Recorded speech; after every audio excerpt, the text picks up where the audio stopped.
What's good, YouTube? It is I, once again, your absolute coach. Long time no see. I've been on my adventure lately, and I had to conclude that mission. I'll get to that later.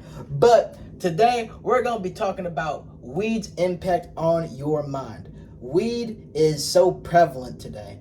A lot of states have legalized the recreational use, and a lot of states are allowing people to just go buy from dispensaries and everything. But the one thing we're not really talking about is how it impacts the mind. Because even when we look past through our history, because people always say we need to study history because it repeats itself. The problem is this: we always allow history to repeat itself even after we learned it. Because you gotta think, prohibition used to be a thing. Weed started out as I believe it was called a class 1 drug. And since it was a class 1 in 1970, they made it illegal as a use.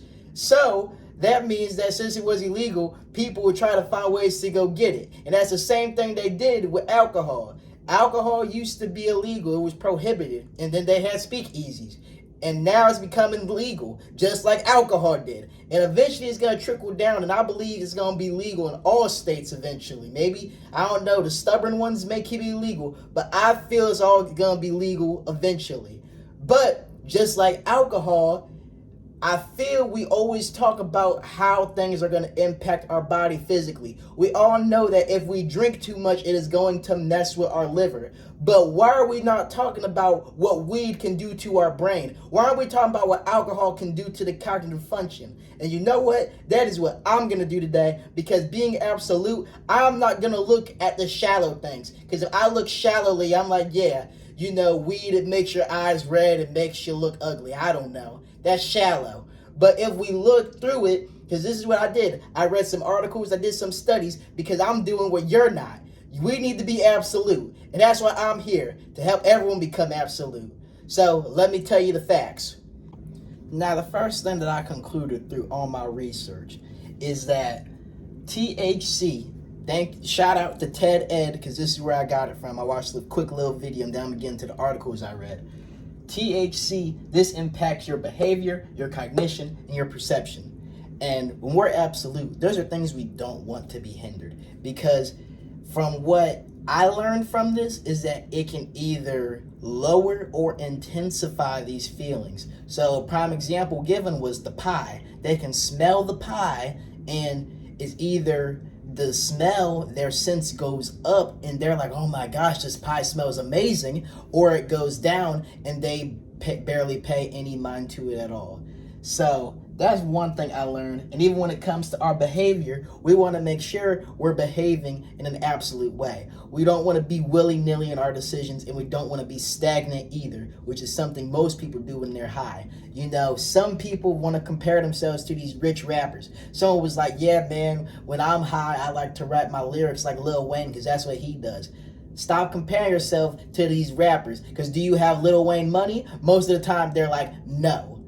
So again, my perception of all this is that I think weed is weakness, and we need to cut it out, because honestly, I feel it messes with your mental. You know, you don't want to mess with that with your mental health. You don't. Because a lot of people use it, because I even bring up perception, depression, anxiety. Those, to me, they're mental disorders, and they're both like perception disorders, because when you're depressed, you're perceiving the past. When you're anxious, you're perceiving the future and all these negative lights. And people like to smoke weed because it calms them down. But why does it take a drug to calm you down? You know, I'm big in some holistic things, you know.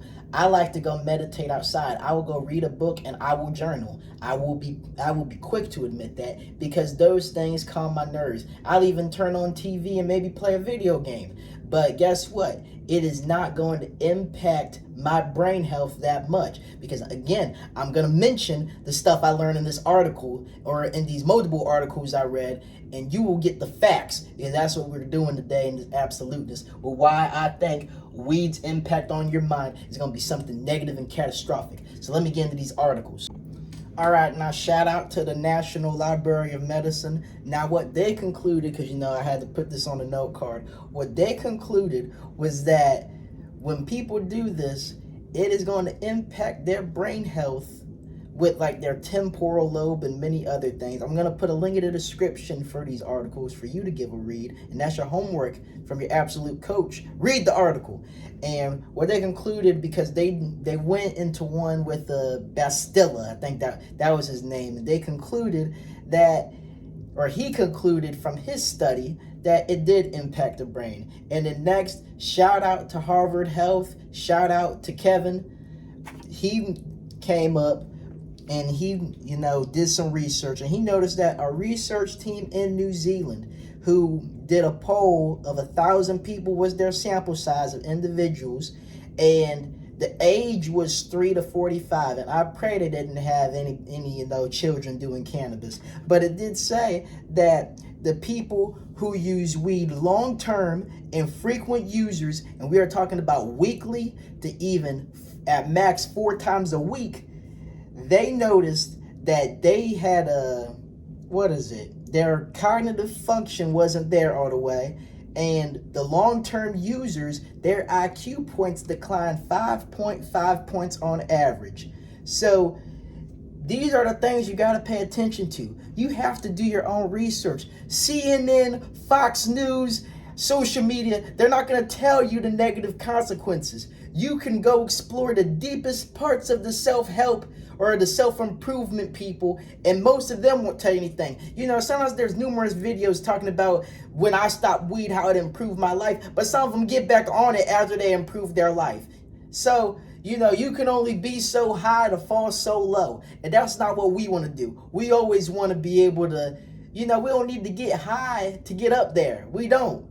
What we need to do is work hard in life, find something we can be proud of, remain absolute in our doing, and remain on our grind. We do not need to be distracted by weed, because, there was a time in my life where I was because I'm still in this age range of 3 to 45, I'm 21, but back when I was younger, I had a chance to try weed for the first time. I had never smoked weed a day in my life, and I was at the basketball court, and they had these 3 adult men, and I think I was probably 15 at the time.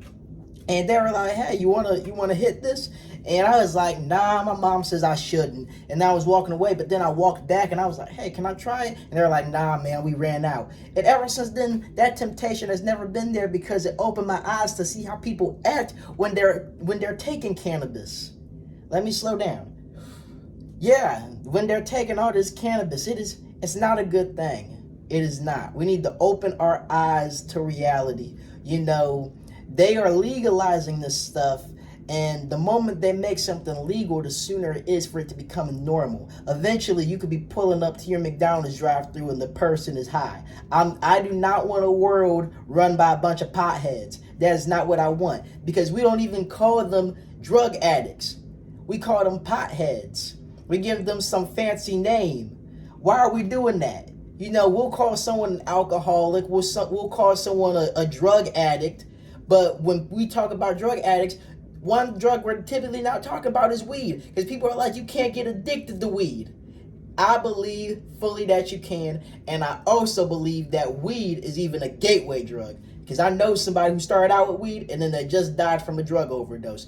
Rest his soul. But if you decide to do weed, do not be surprised if your life spirals out of control, because like I said, this perception, people want to get depressed. And that's the only way they deal with their depression. And being absolute and being ambitious, I know for a fact life gets hard for us all.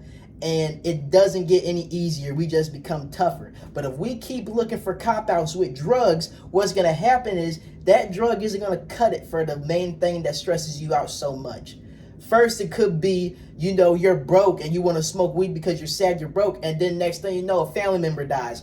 Now, the weed isn't calming you down. The weed isn't calming your grief. So what do you go do? You want to go try the next best thing. You want to get some shots. And next thing you know, you're dead, because you became an addict because you didn't know how to deal with your problems besides external sources. Absolutely not. We need to be better. Then the last thing I want to mention from this article is, before I went on my fun little absolute tangent, was that the cognitive impact, it has been proven through research that it has greater impact than both alcohol and tobacco on your brain when you are smoking all this pot, becoming a little pothead. And that's the problem. A lot of people are not born to be potheads. What happens is they succumb to peer pressure. And that's something I'll bring up later on. But that's why I've always been strict on who I let in and who I let in and out of my life, because I was friends with potheads before.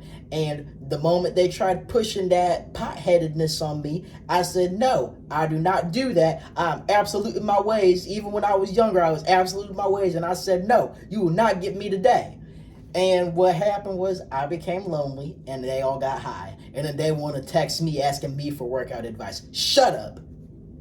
I do not talk to people like that. I consider a lot of potheads mentally ill. I think they need to get some help, because there are ways, because I'm not going to say, because research has not found that it has forever impact. Research has not found that it impairs you forever. But I will say it will give you withdrawals the moment you quit. It says you'll have those withdrawals for a month or two, and then you'll get back to normal. That's 60 days. That's a long time. So all that time you spent smoking that pot could have been time you used to improve your life. But that's not what we want to do. We want to take the easy way out. And to that, I say heck no. So guys, once again, chill out. Do not smoke weed. Find other ways to calm your nerves. Read a book, exercise, watch a show, play video games, and even meditate. Meditation can help so much. And on top of that, talk to people. They have professionals out there that you can talk to about your stressors instead of wanting to pass around the blunt with your homies. Absolutely not. We need to do better. So guys, I hope you enjoyed the video. Thank you for watching. Like, subscribe, share, and as always, remain absolute.